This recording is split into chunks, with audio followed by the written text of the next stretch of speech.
As European borders reopen, there's intense monitoring of new cases to see if a second wave is coming. Authorities in China have confirmed that parts of the capital, Beijing, have had to be locked down as new cases were linked to a food market there. China has now registered the highest daily number of infections since April. Katie Dartford reports. The race is on in Beijing to quash a new outbreak of the coronavirus. Mass testing is underway after authorities logged 57 new cases, 36 of which were domestic infections in Beijing, linked to a wholesale food market. It's China's highest daily total of coronavirus cases in 2 months and gives a bleak insight into the difficulties ahead for many hard-hit European countries as they reopen their borders.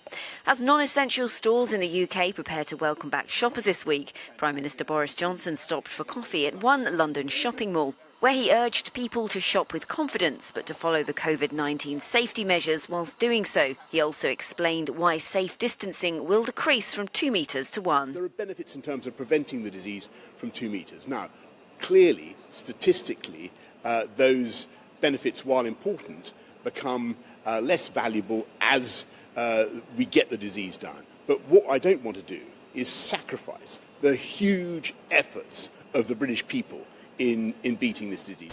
All of mainland France has now moved into the green zone and can fully reopen its economy to accelerate the country's recovery. President Emmanuel Macron said that gatherings will remain tightly controlled, but restaurants in the Paris region can also now open indoor seating.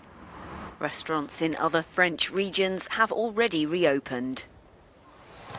In Spain, on the first weekend in which bathing is allowed, overcrowding meant Barcelona's urban guard had to limit the number of people allowed onto 4 beaches in the Catalan capital.